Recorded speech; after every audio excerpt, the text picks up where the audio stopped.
Je moet tegenwoordig je kind al heel vroeg opgeven voor zwemles, want er zijn lange wachtlijsten. Ik heb ze ingeschreven denk ik toen ze ongeveer 3 was. Ik weet wel dat er werd gezegd van schrijf ze op tijd in.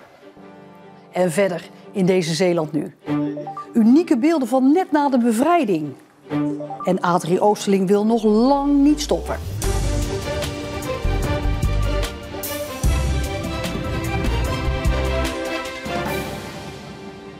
Goedenavond. 1 tot 1,5 jaar wachten tot je kind aan de beurt is voor zwemles. Het is voor veel Zeeuwse ouders realiteit. De wachtlijsten voor diploma zwemmen zijn bij veel zwemscholen lang. Belangrijkste oorzaak het gebrek aan zweminstructeurs. Hier bij de Zeeuwse zwemschool in Vlissingen krijgen elke week 830 kinderen zwemles. Wij beginnen 's morgens openen wij hier rond 7:30. 'S avonds om 9:30 sluiten wij hier ongeveer de deur. De zwemschool, met ook een locatie in Goes, heeft 28 instructeurs in dienst, maar kampt desondanks met een wachtlijst van 1,5 jaar. Ze kunnen bij ons starten vanaf 4,5. Dus met iets voor 3 jaar zou je wel in moeten schrijven om dan ook echt met 4,5 aan de beurt te zijn. Jij zit hier door het raam te kijken naar? Naar Caitlin. Ja, dat is mijn dochter. Ze is 6 jaar. Hoe oud was zij toen je haar hebt ingeschreven voor zwemles? Ik denk een jaar of 3. Ik wist dat het wel lang kon duren voordat ze aan de beurt kwam. Dus vandaar dat ik er vroeg bij was. Ja. Ik heb ze ingeschreven denk ik toen ze ongeveer 3 was. Ik weet wel dat er werd gezegd van schrijf ze op tijd in. En deze hebben we nu ook wel ingeschreven, maar dat duurt nog eventjes hoor. Die is 3 geweest. En ik ga ervan uit ook al rond dat ze 5 is dat ze mag beginnen. Het tekort aan zweminstructeurs speelt niet alleen in Zeeland, maar is een landelijk probleem. De Zeeuwse zwemschool werkt hoe dan ook aan de toekomst. We hebben het geluk dat er nu weer 6 man op cursus zitten. Op de opleiding voor een zweminstructeur. Maar het is een beroep wat niet echt bekend is. Dus het is best wel lastig om mensen te krijgen. Ja. En daarom is zwemschool-eigenaar Sigrid maar wat blij met mensen zoals Fenne. Zij volgt de opleiding en ziet een baan als zweminstructeur helemaal zitten. Nou ja, het is wel echt heel leuk om te doen. En vooral gewoon het bezig zijn met kinderen en kinderen ook wat kunnen leren. En gelukkig voor Sigrid kan ze op nog een opvolger rekenen. Haar kleindochter van 8 helpt graag een handje mee. Ik laat kinderen er heel veel inspringen. En ik zeg of ze het goed doen of niet. Ik vind het leuk om te komen helpen. Ja, aangeschoven is Mercy Kamermans. Mercy, zijn er nou overal in Zeeland van die lange wachtlijsten? Het varieert wel een beetje. We hebben de wat grotere zwemscholen gebeld. Bijvoorbeeld de Vliegende Vaart in Terneuzen. Daar moet je ongeveer 15 maanden wachten als je kind voor zijn A-diploma wil. Het Omnium in Goes, daar is het weer wat korter. Een aantal weken tot maanden, afhankelijk van de dag en het tijdstip en hoe populair die is. Vrijburgbad tussen Middelburg en Vlissingen, daar is het ongeveer half jaar tot een jaar. Dus ja, er zit wel enige variatie in. Maar ja, het is gewoon wel zaak om je kind vroeg in te schrijven. Bij de Zeeuwse zwemschool hebben ze zelfs al iemand van nog maar een jaar die al op de wachtlijst staat. Nog maar een jaar, ja. Nou, er wordt er gezegd, ja, het beroep van zweminstructeur is eigenlijk niet zo bekend. Maar is dat het enige waarom er zo weinig mensen bij komen? Nou, er zijn nog wel een aantal andere redenen. Het salaris zou wat beter kunnen, wordt er ook gezegd. En je hebt natuurlijk ook de werktijden. De kinderen kunnen pas na school zwemles krijgen. Dus dan begin je zo rond 2:30 en het gaat allemaal door tot 7:30. Ja, dat zijn natuurlijk niet ideale tijdstippen, vooral voor mensen met kinderen. Het is onder het eten, als ze naar bed moeten. En ook door die beperkte uren is het heel moeilijk om er een fulltime baan van te maken. Ja. Maar ja, wat natuurlijk ook niet helpt, in juli was er een grote brand bij de Parel in Domburg, waar ook zwemles werd gegeven. Ja, die kinderen moeten natuurlijk ook ergens terecht nu. Ja, bij de Parel krijgen ongeveer 100 kinderen per jaar zwemles. Ik heb natuurlijk even gebeld van ja, waar zijn die allemaal heen gegaan? Maar eigenlijk zijn de meesten naar Kamperland gegaan, want daar heeft Landal ook een zwemparadijs. En daar zijn de meeste kinderen dus nu aan het zwemlessen. Een enkeling is naar Middelburg of Vlissingen gegaan, maar dat heeft niet tot een grote toestroom geleid. Mercy, dankjewel. Voor treinreizigers is het even wennen. De informatieborden op het perron met tijden en routes gaan definitief op nachtstand. Het waren zwarte letters op een witte achtergrond en het worden nu dus witte letters tegen juist een donkere achtergrond. Dat is gedaan om stroom te besparen en omdat witte letters op een donkere achtergrond beter leesbaar zijn voor slechtzienden. Tegen een 67-jarige vrouw uit Oostburg is voor de Rotterdamse rechtbank 2,5 jaar cel geëist, waarvan 10 maanden voorwaardelijk. Ze wordt verdacht van deelname aan een terroristische organisatie met de naam Common Law. Een radicale soevereine beweging die er volgens het Openbaar Ministerie niet voor terugdeinst om geweld te gebruiken tegen de overheid. De vrouw stond terecht samen met nog 9 anderen. Tijdens de behandeling van haar zaak stelde ze dat ze maar zijdelings betrokken was bij de groep. Ze zou alleen Engelse documenten hebben vertaald voor anderen. Een 30-jarige vrouw uit Sint-Jan Steen heeft op het politiebureau een agent geslagen nadat ze was aangehouden. Ze reed in Hulst slingerend over de weg in een beschadigde auto met een uitgeklapte airbag. Want toen de politie haar aanhield, wilde ze niet uit de auto, ondanks dat er gedreigd werd met een stroomstootwapen. Uiteindelijk werd ze uit de auto getrokken en geboeid afgevoerd.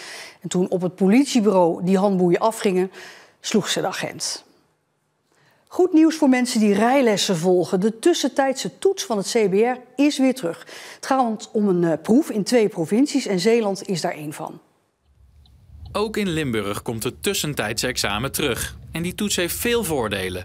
Zo neemt het de spanning weg voor het afrijden, maar kun je ook alvast op onderdelen-examen doen. Dus we hebben het over parkeren, omkeren, achteruitrijden of hellingproef.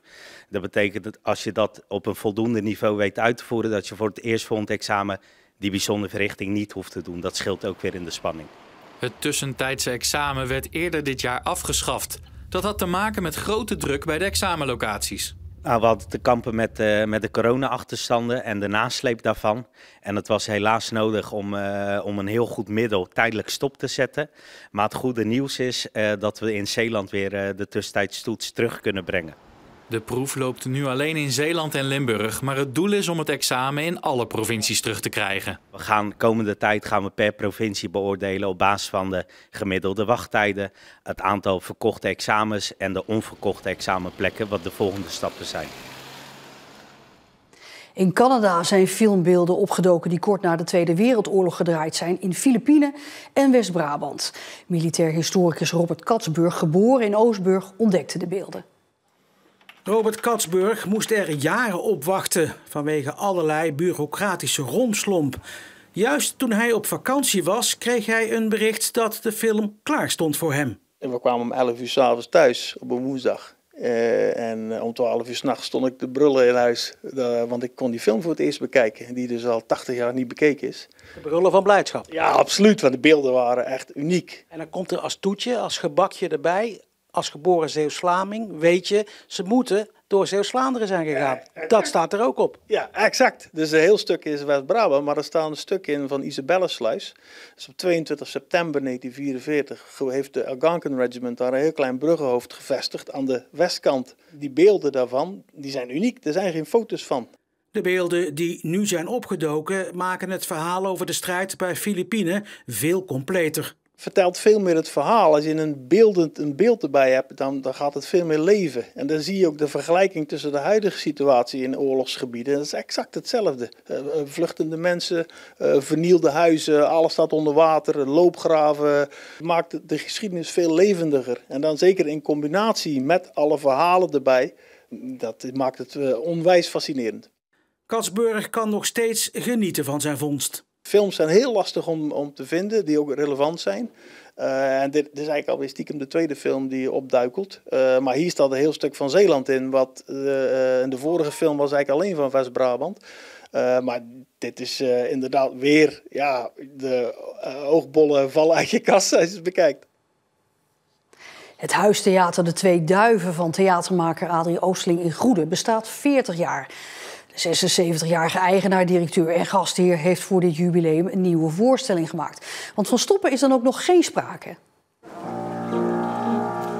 En ik weet, ergens op zee zal ik jou tegenkomen.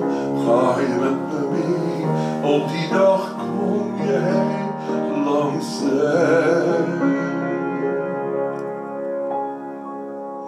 De Twee Duiven heb ik gebouwd in 1985 met het idee dat ik in Amsterdam zou wonen en dat ik hier boven een pied-à-terre zou hebben en beneden zou verhuren aan een instrumentenmaker. Maar dat ging uiteindelijk niet door. De ruimte stond leeg, zonder bestemming. En dus besloot hij er zelf maar te gaan optreden. En er begonnen groepjes te komen en met stoeltjes van Ikea van 9 gulden en zo, is dat allemaal gewoon zo gegroeid en kon ik er niet van afblijven. En ik ben hier gestrand en zo is het gegaan gewoon. Dit was nog een kleinigheid, dat vond ik ook altijd wat komisch. Kees had ontdekt, als je je kranen laat druppelen, dan loopt de meter niet. Hey. Ik ben natuurlijk begonnen met spelen. Tot mijn vader zei, nu moet je noten leren lezen, want anders kom je niet verder. En ik ben natuurlijk conservatoriumstudies gaan doen, een hele poos later dan. Hè. En dan ben ik halverwege schoolmuziek ook nog opgestapt bij hoofdvak zang. En daar heb ik natuurlijk mijn hele leven gemak van. Ik heb nu ook weer een klein probleem en dat ga ik met u delen. Mijn podium is per slot mijn therapie, wat kan het schelen? Wat vindt u van zo'n huistheatertje waar die voorstellingen worden gegeven? Perfect. Ja, dat heeft iets wat ook voor de mensen meer contact met degene die het uitvoert, in dit geval Adrie. Dus het is meer 1 op 1 en dat de aandacht blijft en dat geeft toch iets sfeervoller dan in een groot theater. Ontzettend schattig. Ja, ik vind het echt heel leuk. Het is heel eenvoudig, het is heel gezellig aangekleed met kunst en allerlei frutsels en boeken. En het ziet er heel gezellig uit. Dat schijnt mijn buurman niks te kunnen schelen hoor. Een donkere thuishulp kreeg ik zelfs eens van hem te horen. Kijk, ga jij maar naar je eigen land. Waarop de verpleger zei, ik was uw kont meneer en ik ben hier geboren. Mijn doel is om nog steeds mooier materiaal te schrijven. Ik streef natuurlijk helemaal niet meer naar een internationale carrière of zo. Als er iets gebeurt is het goed en als er niks gebeurt is het ook goed. Maar mijn streven is om mijn vak nog steeds verder uit te diepen. Dat houdt nooit op. Ja, ik hoorde iemand zeggen, you're the master of your fate. You're the captain of your soul. Hoe lang ga je nog door? Zolang de geest jong wil blijven, hè? En de ledematen niet al te stram. En ik bedoel, het omgekeerde is wel waar. Als je bezig kan zijn, dat houdt ontzettend jong.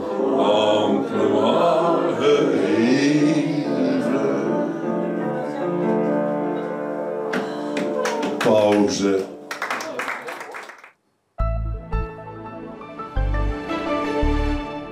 Het was een stormachtige dag in Zeeland, windkracht 7 en dan ook nog eens een keer met buien. Het werd niet warmer dan 11, 12 graden. Morgen wordt het iets warmer, maar het blijft de komende dagen wisselvallig. Straks een langer weerbericht. Tot zover deze Zeeland nu nog een fijne maandagavond en heel graag tot morgen.